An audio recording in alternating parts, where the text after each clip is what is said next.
Everybody, good morning. Hope you're ready for some tips and tricks on irrigation. This is going to be pretty cool. We got a lot in here for, pretty much any level of designer. Certainly people who think they know everything about land effects and have been using it for years. I guarantee you're going to see stuff you've never seen before. Absolutely, literally a guarantee, because we're actually going to show you something that's not published yet. So you're in for a treat. You get to see a brand new dialog box before it goes out, and you get to see a lot of things that maybe you just simply didn't know about, and some things that you are used to. It's always fun telling people who don't have land effects, what it does, and they will without fail go, wait a minute, it sizes all the pipes and has all that irrigation data and counts up all the quantities. I'm like, yeah, that pretty much seals the deal, and I know that's probably why a lot of you bought the software. What you're going to see in this webinar particularly is everything basically above and beyond that of course the time savings with irrigation is not exclusively limited to quantities and pressure calcs. It is little teeny tools here and there just to speed up the many monotonous tasks and the many difficult things with an irrigation plan, because you get heads and pipe just everywhere, and so we have so many little tools, and all of these have come from input from people like y'all. So keep the ideas coming, keep the questions coming in that question box on the bottom left. I'll be sure and get you an answer and get them routed over to Jake. We do have a full agenda here, so I will stop blabbering and get this passed over to Jake. Great. Thanks, Jeremiah, and welcome everybody. For all those new and up-and-coming people, I just want to start out with somewhat of an agenda, but we do expect a little bit of a basic understanding of how land effects works in regards to irrigation and how it actually functions. So while we may not go into too simple of things here and might glaze over a couple things, feel free to ask. Like Jeremiah said, we can definitely answer those, but we are just going to dive right into a lot of the common functions and the tools just within the irrigation ribbon, and how to use these tools efficiently. Even go through a couple different scenarios here and there if we have time, but we have a lot to cover. So we are going to bump right over into CAD. So when we first start out with stuff, we really, advise people when they're starting a drawing. We know that we've got to add, we got to do a lot of prep first. We got to get our bases ready. We got to do all that kind of stuff. Once our bases are ready, we're starting to add that equipment to our project. Once we get everything added to that project, there's something that a lot of people don't do, something that we recommend doing, and that's running an irrigation schedule. That schedule right off the bat, we can't run a schedule for what's in the drawing, but we can run one for entire palette. And this option is here really for a cross-check, something to get yourself familiar with the equipment that you're going to be placing, what symbols that it's using. If something ever happens to your drawing and data gets disconnected for some reason and you can't recall what that symbol actually was, this setting right here and running for an entire palette gives you that ability to go back on that project from when it was first created and started. So pressing OK to that, it is going to run through, and it's looking through everything that you've added to that project. So depending on the complexity and how much stuff you actually did, it could take quite a bit of time. But as we drop this into our schedule, or into our drawing, you can see the schedule is actually quite big. And that's because it is literally placing essentially one of everything of what we've added. So all of the nozzles. This is a great way to be able to print this off and review with the team what actually is going to be put onto this project. So just as it would have done with all the stuff in your drawing, is doing it for your entire palette. So again, one of those quick speed up the process maybe down the line when something goes wrong. This is a great little thing here. Um, Going on to actual placing equipment stuff. There's other little features that I'm gonna sort of mention here. One of which is end copy.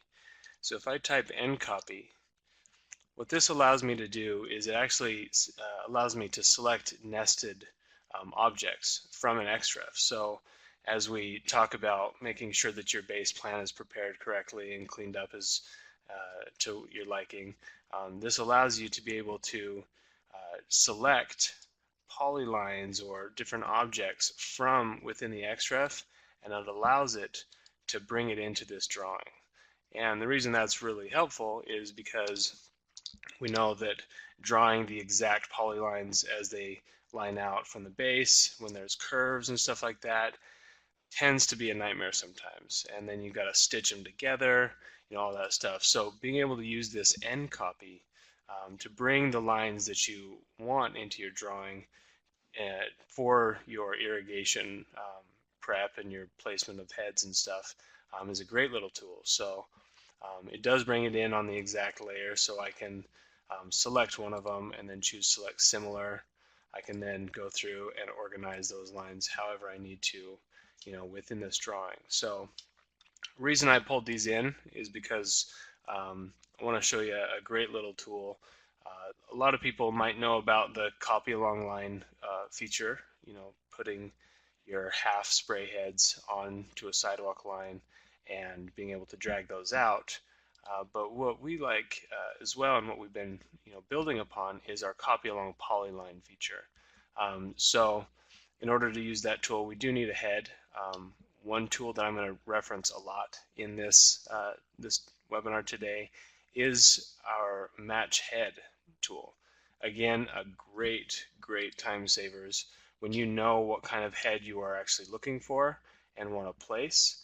Our match head allows you to go to that specific head and it grabs a new instance of that, so you do not have to go either in the irrigation manager or up in this ribbon here to choose your radius and arc.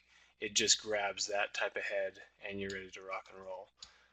Another benefit of using that match head and just picking a head in general is you can use our shortcut keys. And shortcut keys are going to be referenced a lot through this as well. But you can see down in the command line, if I press K for keyboard commands, we have all these different keys set up to simplify and move through the nozzles and types of equipment pretty quickly.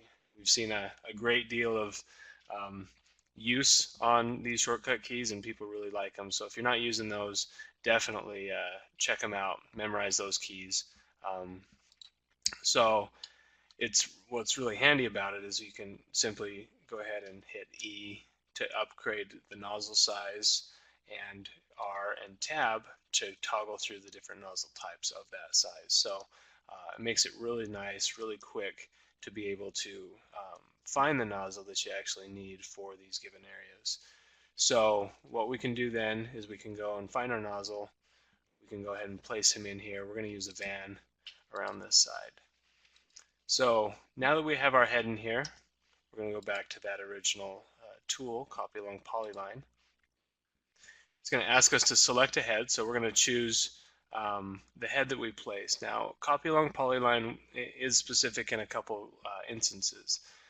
You should place a head at one end or the other of that polyline, because what it's going to do is it's going to look at that. It's going to look at the polyline that you're going to select, and then it's going to base where it places that next head in relation to what that spacing is. So we can simply go ahead and select this head. It's going to recognize what its radius is, and we can go ahead and hit OK. The next one, we're going to have to select a polyline. So we're going to select this polyline that we want to run along, and you're going to see, since we had a van, it's going to match that arc as best as it can across that entire polyline, and it's going to find that end, and it's going to space them specifically at that 15-foot or best fit way. So from here we can simply grab match head, grab that head again here, and go ahead and place our van again. So that makes it super quick. Another really great feature, if you are used to using just vans, quarters, halves, fulls, is our Smart Arc. Our Smart Arc is a really great feature. What this does is it essentially takes the radius of the nozzle, so I can still use my Q&E to toggle between the different nozzle radiuses. But what it does is it holds the data, so based on where you're clicking, it's going to automatically know what size, and these are the fixed arcs, that this 15-foot half is allowed. So I can go ahead and click this in, and it will automatically put that head in at a 15-quarter. So it's putting the appropriate nozzle based on that arc that I put. So what's pretty cool about that as well is we can now use the same copy along polyline, and it recognizes that this head is on the opposite side of this polyline. So we're going to select this head, and then we're going to select this polyline. And it will do the same exact thing using Smart Arc, and you can see that now these are the 15 halves that it put in. So it is putting in that fixed arc where it needs to go for that specific head. So using Smart Arc and copy along Polyline is a great feature as well. So again, combination with the actual shortcut keys. So as you go around and you place all your heads, and you've got the different layouts and stuff that you got here, we'll just do this one more time here. We'll grab this rotor. We'll go ahead and place him right here. I'm going to use copy along polyline.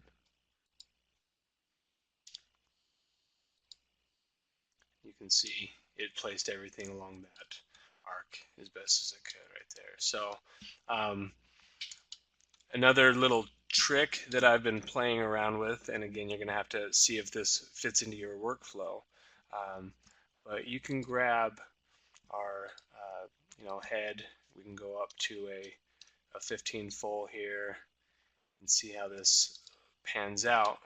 But essentially, you're going to have to continue in and fill in this area to the best of that layout for that arc and stuff like that.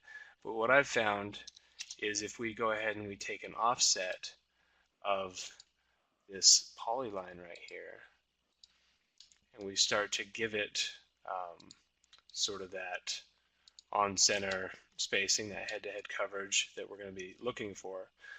Obviously, there's going to need to be a little bit of cleanup with how you do your lines and stuff, because that's what Land Effects is going to be using for figuring out where it spaces those heads. But what you can do is you can actually do this copy along polyline for these fulls as well.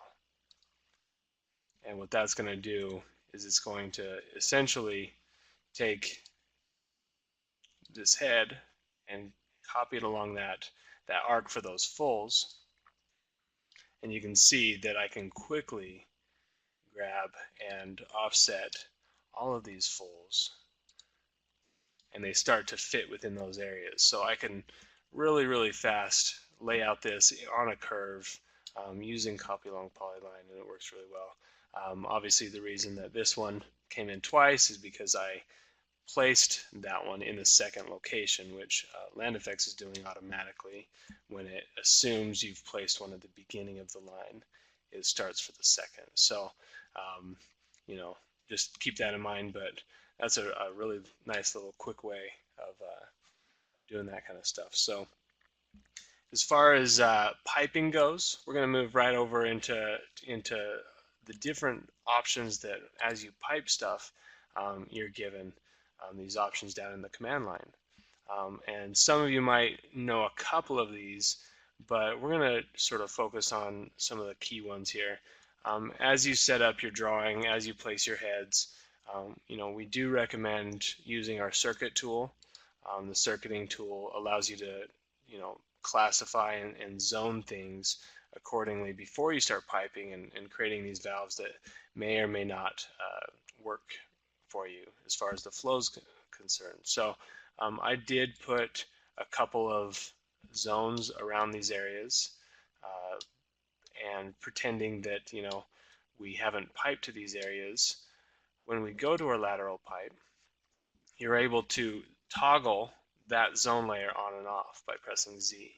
So when we got a ton of stuff in the project, a lot of line work, a lot of stuff going on, um, LandFX is making it really easy to toggle on and off when needed and as needed for you to do this specific stuff. So having that ability is great. Another really quick one, uh, and really efficient, is our head auto snap. You press H and you go ahead and you click on a head. Obviously yellow indicates that it's hooked to that head or that equipment. You press H, it turns that auto snap on, and as I drag my cursor over, it will hook up those heads to that pipe. So I can quickly just pipe to these heads just by dragging, and you can see that if I miss, it definitely doesn't connect to that. I can press U to unhook, and it starts to unhook until that last head, so you can make the corrections that you need to pretty quickly here. So again, piping with head auto snap is a great one. As you look down in the command line as well, as you pipe to stuff, you'll see the flow. This is a great indicator as well, so that you can see how much is going onto that zone as you pipe to it. So just keeping in mind what your max flow is for specific stations, not to exceed that. That's just a little cross check there. As you are piping, you can snap to specific angles. So if you want to keep along a building, for example, something over here, and we've placed, let's match this head here. Let's go ahead and drop him in. Try here.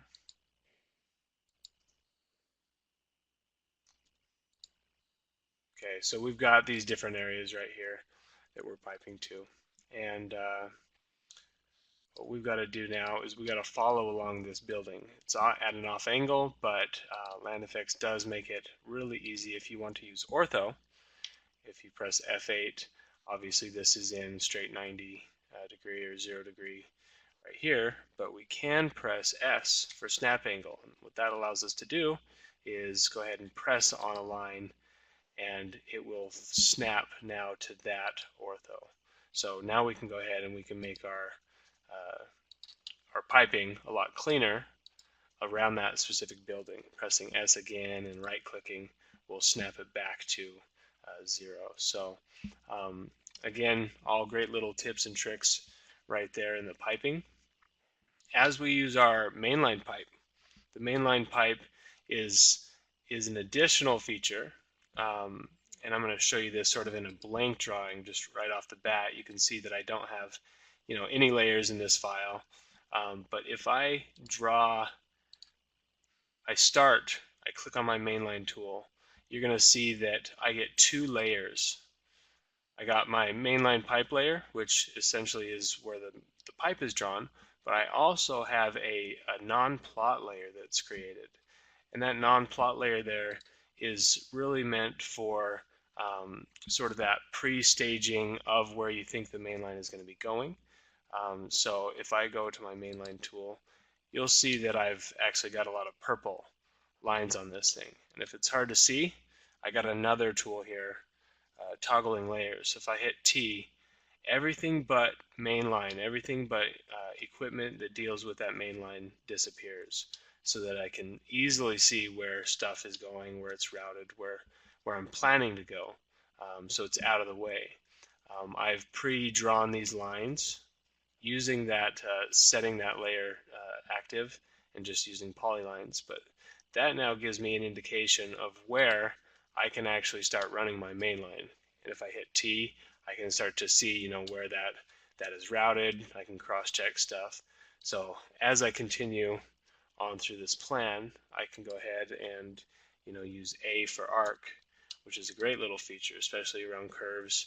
I can go to that other end of the curve and choose that midpoint, so I can start to curve my main line around pretty easily. So again, all little fun tools with this mainline pipe tool.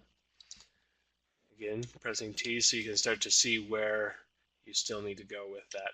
As soon as you end the command, everything will come back on. So LandFX does a really good job of working with the layers automatically, so you don't have to worry about isolating things manually.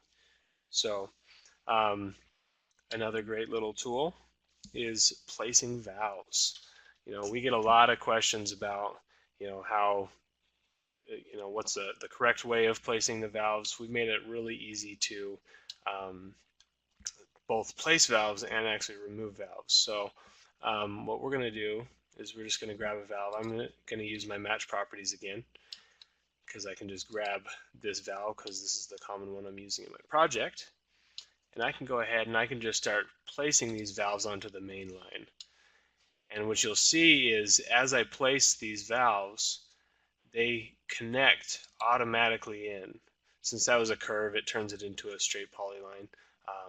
So you got to be a little careful with that one. But as I start placing stuff, we can see that LandFX already integrates that valve into the main line, so you don't have to redraw any pipe.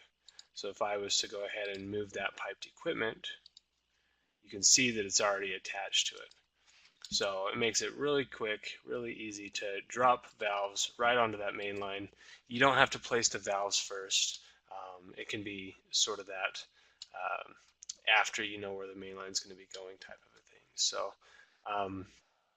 from the actual placing the valves on, we're going to just call these out real quick so I can show you how this fully works. So we'll place him here. While I'm showing these valve callouts though, we do offer 3 different ways of placing these callouts. You see that we've got this arrow style that you can point to the valve. We also have a way to click the valve in, or the callout in, and then right click. That actually places the number of the callout right next to the valve. So that makes it really nice, especially on busy plans. You can drop that callout sort of further away in a little nice cluster and then leave that callout next to the valve. And why don't we just place one more here. Get rid of him and place him. If I placed my valve callout and I hit escape, all that does is it leaves the callout and it does not leave a leader or a number next to it. So again, 3 different ways that you can place those pretty quick. So now that we have these, you can see that if I have this move piped equipment, the valve callout does move with it. So again, that's a really nice little feature. You don't have to be moving things separately.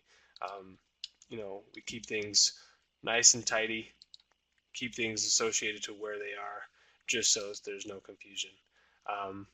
Again, in this little highlight station section, there's a delete station. So this is one of the menus that Jer said is sort of pending for release. So this is a little bit of a new, little more adjusted type of a dialog box. It actually gives you a couple different options. So again, with all of our dialog boxes, if you do click more info, you can get right to our documentation for that specific stuff so that you can know exactly how it works. But what we can do is we can actually delete everything, including the valve, for this valve. Now, there's nothing tied to it. There's no station, there's no heads or anything, but I want to get rid of that valve. The problem with just deleting it straight up, selecting it and hitting delete, is that it would leave these 2 points of mainline. It would disconnect our lines. So we make it really easy with delete station to be able to remove everything and you can see that it removed the valve callout and it stitched it together for us. So makes it really nice to where you're not left with something sort of partially undone and prone to error, because it's actually helping fix all of that for you. So um, before I move on to the next stuff, Jer, are there any questions that we need to go over? We don't need to go over, just we did have a very good question that I answered. I did send that to everybody so you can all see. But yeah, we had a great question on those snappy valve callouts. One thing we didn't even mention is over the last few months we've also applied that background mask to all of our valve callouts. And so if you'd like those will automatically download. You will just need to erase the ones you currently have. So don't need to belabor the steps on that now, but just know that I did send how to do that in the Q&A box. You have any problems with that, shoot us a quick email. Great. I'll keep going, but yeah, we just added a layer there, so it's again really easy to turn those off if you don't want. So again, great little winner. All right, so this is sort of tied to somewhat of a question that we've gotten a lot, and this concerns changing stuff, revisions and different things. Future, the contractor or the client wants to change stuff, or you just found out that you don't have the right valves put in. So for example, we've placed all these valves down here through this big median here, and now the client's saying that all these need to be a 2-inch instead of an inch and a half. So what do? We could go through and we could click on view data and we could select each one of these, and we could go through the size and we can switch it to a 2-inch, which does update the call out and everything. But that again takes a lot of time, and it takes time especially when there's hundreds of valves essentially. So what kind of function can we do that speeds that process up? Well, we have our match properties button. So the unique thing about this is you can actually choose a source object. So say we want to change all of our inch and a half through our median to a 2-inch instead of an inch and a half. We can grab, whatever size is appropriate, and even go as far as making a copy of this head, placing it here, changing it to whatever you want, just so that you have that right valve, whatever you're calling out for. You can do that.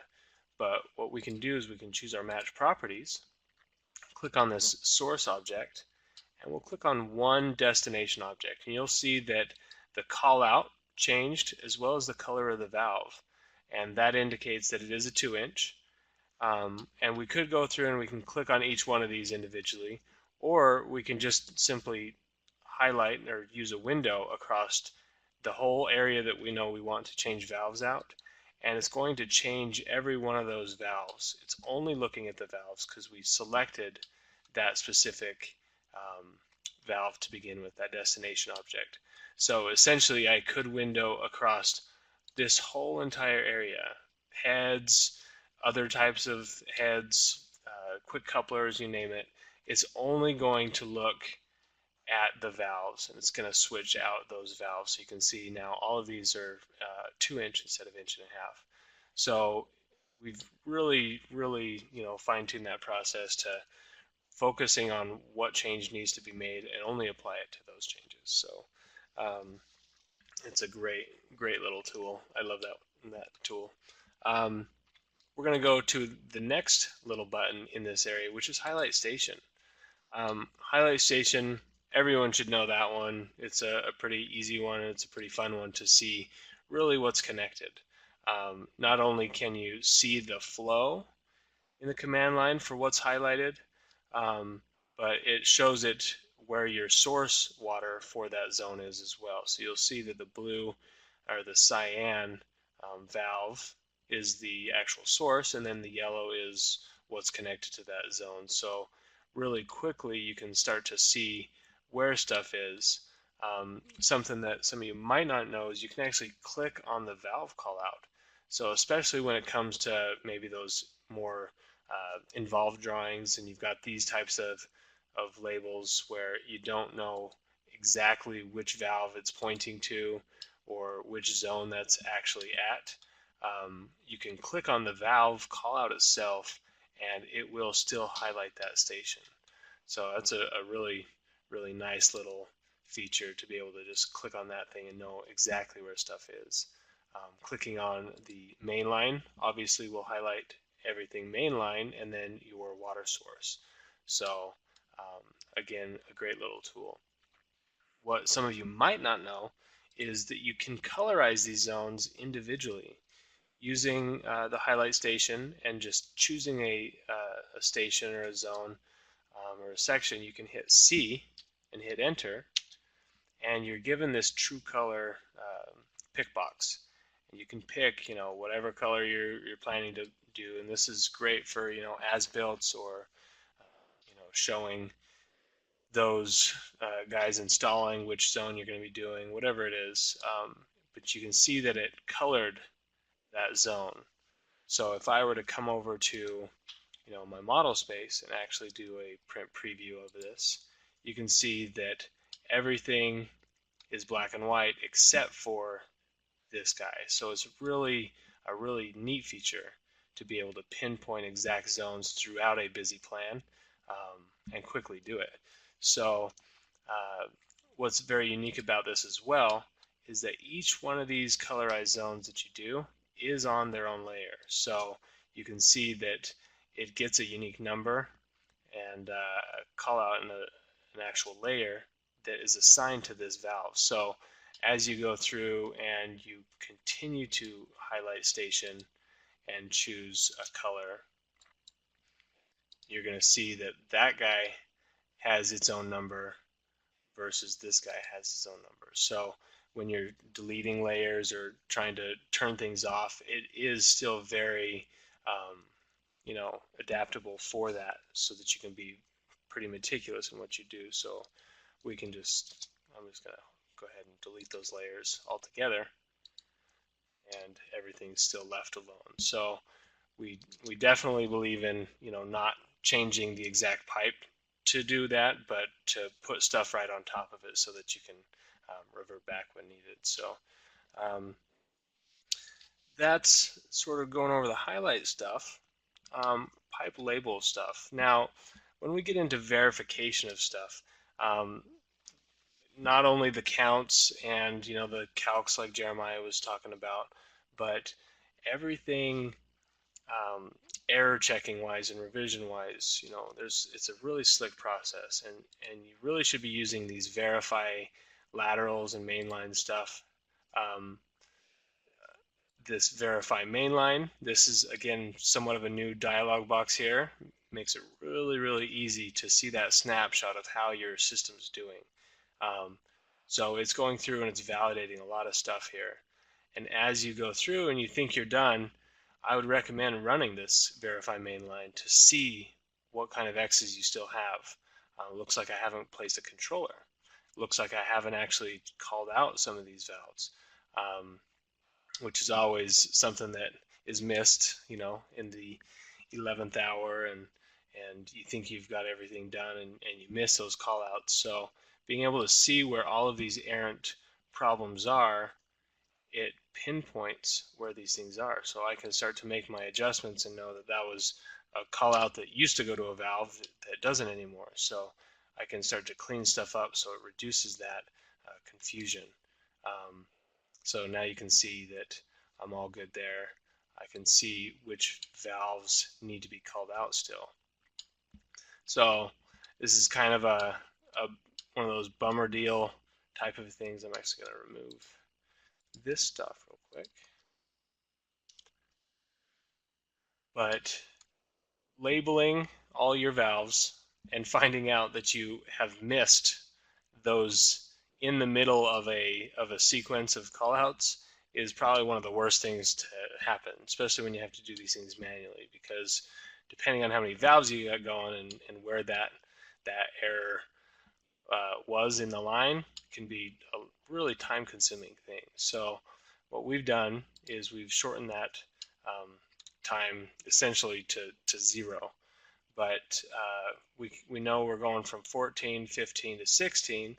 Essentially, this probably should be 16 right here.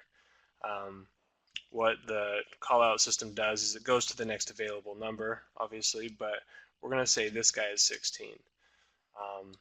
When you do that, you're prompted with this message, and it knows that the number is in use, and it asks you if you want to duplicate it or if you want to increment it.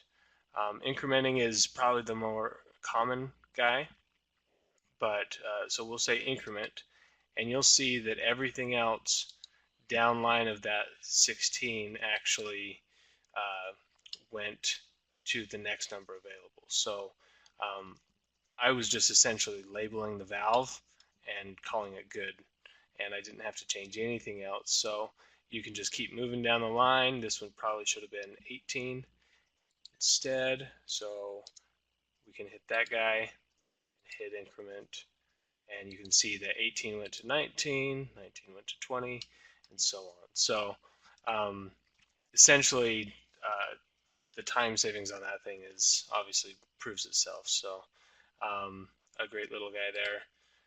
And now you can see that I'm starting to get nice and full with a green check mark. So all I need to do is place a controller and I should be good. So again, that verification stuff is really handy, especially even in the beginning, not necessarily all at the end. But the lateral verification, if we're going to move backwards a little bit, is a really good tool. It obviously shows which heads aren't connected and what's going on there. But more importantly, what I want to sort of explain is how this guy works as far as looking through your drawing. And most people might experience a little bit of a lag when this thing goes, and it chugs a little bit depending on the size. But more often than not, the reason for this thing taking so long is because it's zoom extends to essentially your entire model, whatever's in that drawing. And if you haven't done a proper drawing cleanup, or something's super far away from the actual site, there's messy line work somewhere in that drawing still, it's sitting there chugging through this entire thing. We do recommend, doing that drawing cleanup, making sure that when you do zoom extents, you don't see little pin dots as your site, but you actually see your site, and that's all that's in the drawing. On the flip side, when you're zoomed in too far, when this guy runs through too, it is looking through piece by piece based on that. So having your entire site visible definitely does help with the speed that it takes to go. So it is confirming that I don't have a couple heads connected to a valve, and likely so. So I can go ahead and get rid of these guys since they were just a test. But I didn't actually pipe a valve to this, so I'm just going to quickly use my match head, again, one of my favorite tools. I'll place it right in here, and as I get my lateral to turn on, I can't really see what's going on, so again I'm going to hit Z for zone, and it cleans up my drawing a little bit so that I can actually pipe to it. Again, same thing with mainline. I'll toggle those on and go ahead and connect him in. So now I should be able to verify and see what's going on. It looks like I missed all kinds of stuff over here. So this looks like I got some bubblers here, and we're going to leave those for just a little bit. I'm going to go over that in just a second. So I think the last thing that I wanted to show before we really moved into the schedule side of things is our uniformity. Uniformity is a really powerful tool. We've gone back and forth with all the benefits of it, but within your circuiting tool, you have a uniformity button, and what this essentially does is it takes an area and it overlays, and it sees which, like how many heads are actually going into that area. And it gives you a nice little color coded um, view to see how that layout is doing, how that design actually is going to function essentially. Um, Things to note about it, obviously you can actually pick from a zone or a valve. So if you've actually piped to your heads and everything to a valve, you can click on a valve and you can go ahead and select multiple of those. And when you're done, go ahead and right click. And what this is going to do is it's going to look through those two specific zones and it's going to start doing those processes. Um, we give you those coverage circles to see where those lie, but sometimes those get super messy as far as reading which circles to what head, stuff like that. This makes it a lot clearer, more transparent to what's actually going on. So now that that's done, you can see that we've got this nice little colorful pattern here. So starting from one head, coverage is blue, to green is 2, to yellow is 3, orange 4, and red 5. So you can start to see really where there might be misses or too much in some cases. And coming from this field side, I've done this for a long time. Without a doubt, you get into these little areas right here, and you've got to put those fulls in that middle area. As soon as you turn that water on and you start to test things, that middle area always gets super wet, and we inevitably turn off a head or two in the middle. So this really does pinpoint those exact spots that's going to happen too. So it's a great little feature. What do you do when you don't have stuff piped yet and you just have a lot of free floating heads? There's a way to actually simply drop a zone around a given area. So if we were to go ahead and take off, let's delete this station here. And we'll just do pipe only. All right, so I've got this whole area of heads that I want to see what the uniformity is. Now I can't choose the valve because it's not connected, but I can choose a new zone, and I can go ahead and put it around these heads. I'll close him off. I didn't choose the right head, and this is really neat because it's actually reading which heads are within that area. So I want to choose my shrub rotary. We'll say OK. So now I know what my flow is in here, but I want to now do my uniformity, and I can just click on this flow zone, and we'll hit OK. We'll let this thing chug through. And without being connected to a valve now, I can see my uniformity on these heads that are just simply laid out. So again, a great little guy to see how my design's going.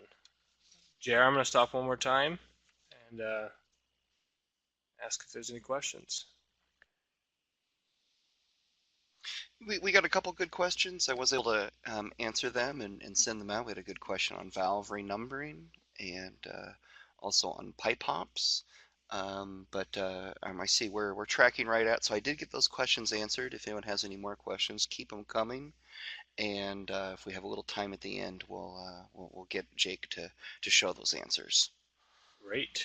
So we're going to move into somewhat of the very end of a project. And I mean, you can somewhat do this technically not at the very end, but just as a cross-check. But running some schedules, some specific schedules, more or less, to really help with the identification of how your plan is doing. All too often we see tech support tickets or people calling in that they're wondering why valves aren't working, or they don't have any flow, or their precip's wrong, stuff like that.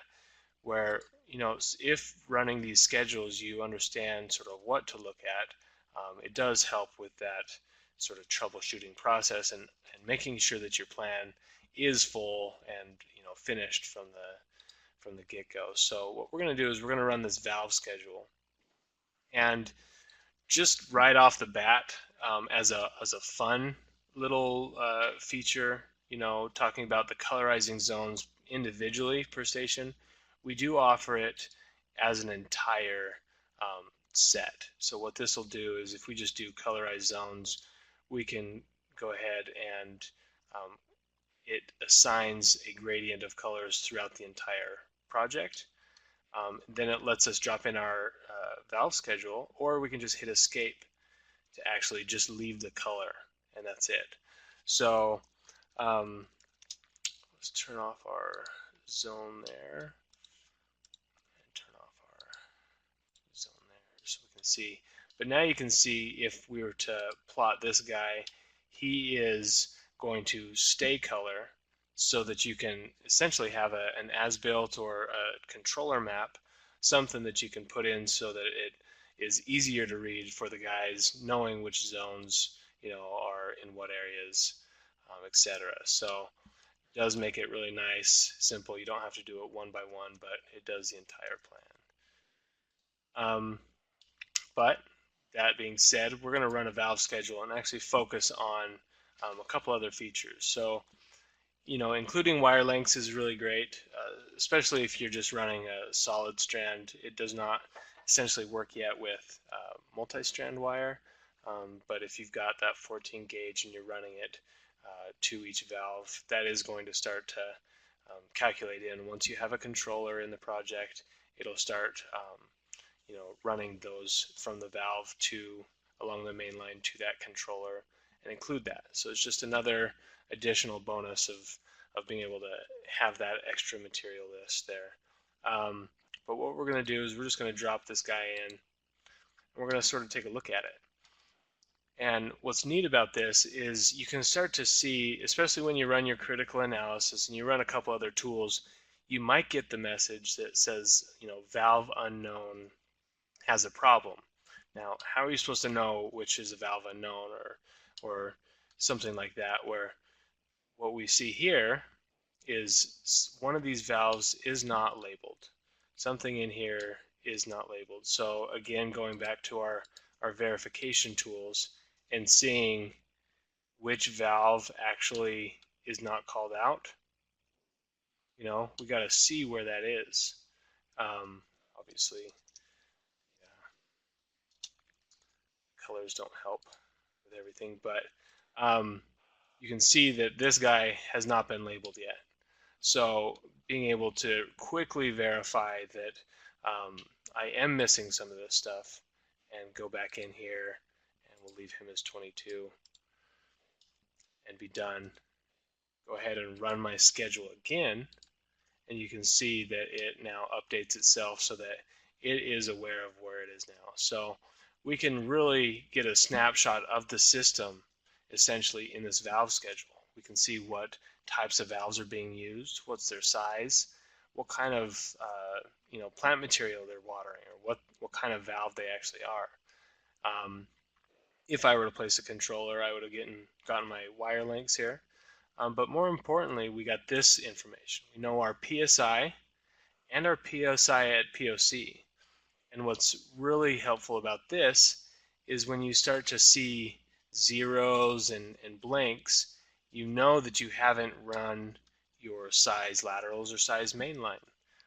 Because once you do, the system would register what's needed at the POC to run that valve. So we can see that nothing has been sized, or there's nothing here for this type of head. And then obviously it doesn't have a precip rate. So we can start to cross-check how this stuff is actually operating and what their precip rates are.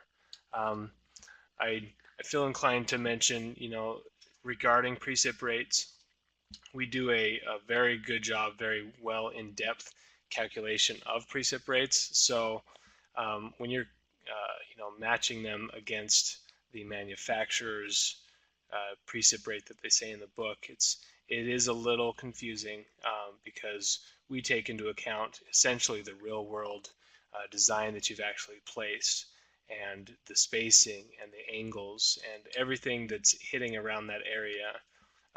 We are taking that snapshot and putting that as an aggregate and an average precip rate for those zones. So don't get too bogged down with that.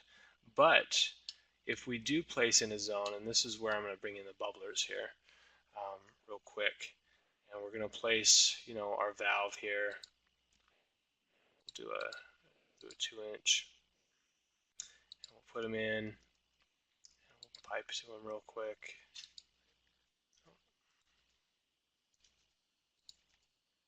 See, purple's not good. Make sure I'm using mainline here. There we go. Yellow is what I'm looking for here. So we'll go through and we'll pipe to this guy. All right, so now I've got my bubblers here, and this is meant for some trees that I've got in this plan here.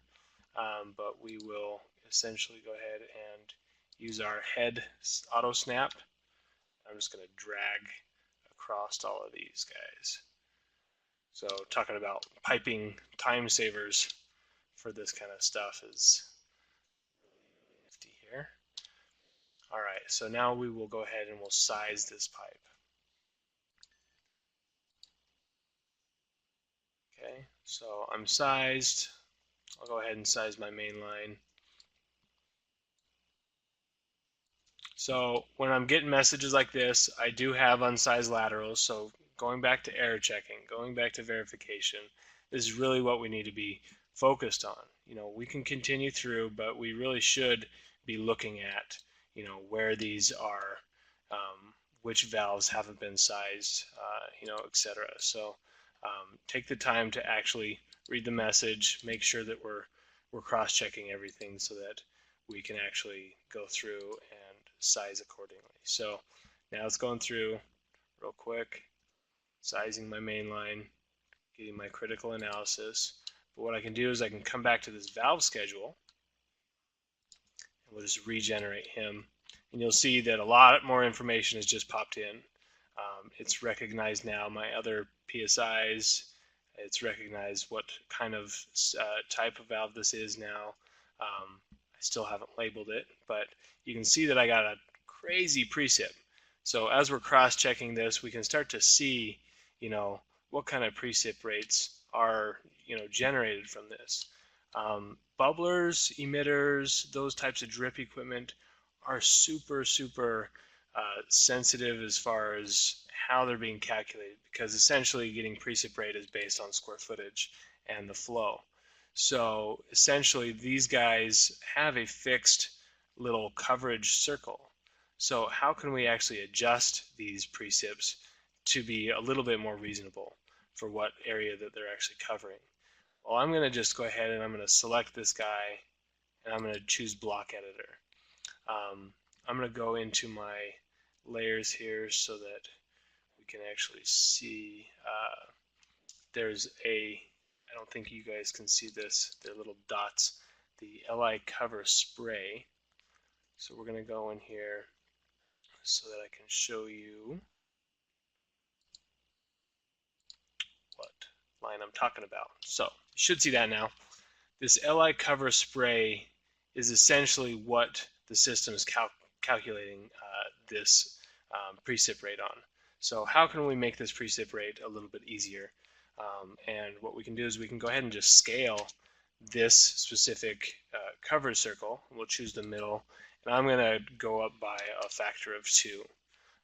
We can cross-check, the diameter of this guy here, and I've got a 4-foot distance that I'm going to be covering. So that might be a little bit more reasonable, in which case I'll close and I'll save. And you'll see that now this circle is a little bit bigger. If I resize this lateral, obviously none of the flow is going to change, but running my my valve schedule, you'll see that it went from 60 or 30 down to 15. So a lot better of a precip rate. maybe a little bit more reasonable for you there.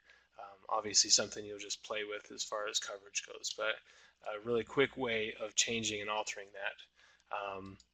Again, we'll go to our next schedule really quick, and that's a watering schedule. Being able to adjust those precip rates and see what the results are of that is we're able to do that if we send this spreadsheet to or send this schedule to a spreadsheet. So it knows what kind of zones that we have. We can set up the specific days to water and what kind of inches per week we're looking at. Definitely if we are setting zones individually, we got all these different options here. So what we're going to do is we're going to include individual days on report. We're going to send this to a spreadsheet. So obviously needing Excel, but it'll generate this list here. So what's cool about this is, I'll clean this up just a little bit, is it automatically puts in the formulas. So all of these are the minutes that it's going to take, and this is obviously our usage here. And if we change the precip rates, you can see all of the other numbers adjust. So here's my 15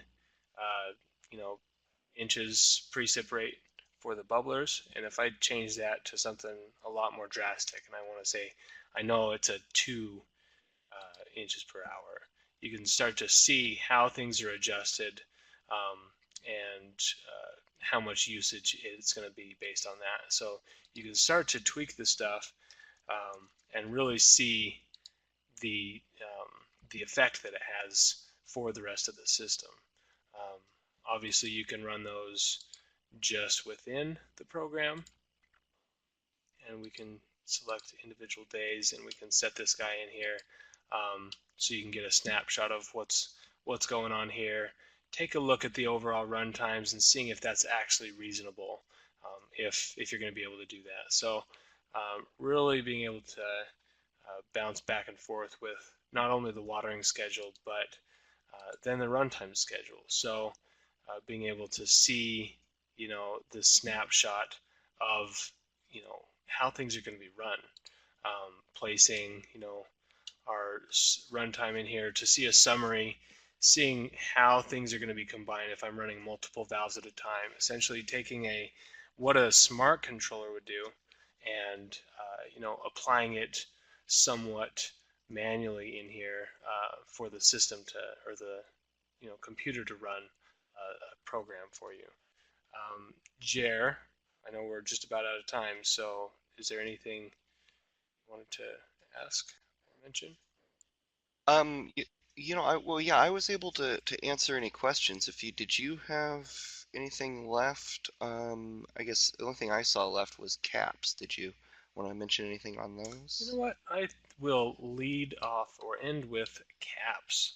Caps are a great, great resource, a great tool, not only for you know in the thick of things, placing stuff for stuff, zones, but using caps for uh, actual communities. The caps have such a far level of range of what they're used for, but we can not only add stuff for the lateral lines, but for the main lines. So when we're talking about really figuring out what it is that's going to be on our system, we have a way to put in caps, not only for future use, but for existing use, and so on. So I've added a cap here. We can add, another cap. It's in our auxiliary equipment. And what we do is we give you sort of two different options. One's non-plot and one's plottable. So it's whether or not you want it essentially to show up in your drawing. But we can go ahead and grab him. And as you place these caps into the drawing, you're prompted with what the flow is and what the PSI is that you want. So when we're talking about adding something for the main line, maybe you're starting this community section or these subdivisions, and you want to account for a whole lot, division or a whole lot set. something like that, where I know my flow is going to be 200, and I know my pressure is going to be, 85, something like that. And that is interesting. That's new. Let Jeremiah handle that No, one. didn't.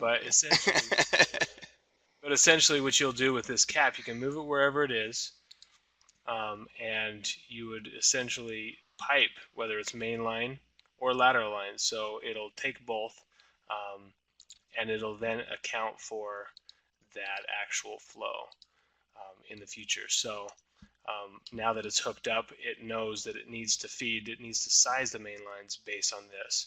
So taking it from a 1,000-foot view and doing it this way to then breaking it out into specific lots, or just simply adding additional plants requirements on it is a great little feature.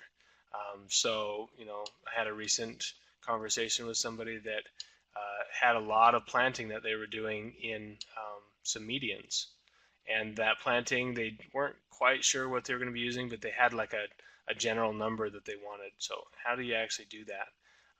And being able to place that cap, you know, and placing that they're going to have, 15 GPM and running at 30 psi. Ignore that. Being able to place those within the area and then just drop, a valve and pipe to it for that given area and size it. I mean, so it's that simple to essentially not have to lay out all the heads for a given area, but be able to account for what's going to be going on, and if you know what's going on. So being able to do that and sizing accordingly, it will, tell you what's going on. And then again, if you need to change those, you can change the pressure down the line. You can change the flow down the line. It kind of doesn't matter when that happens, but you can do that and then resize stuff, and you are good to go. So that's all I've got, unless there's any other questions. I think that wraps it up. Thanks, everybody, and have a great weekend.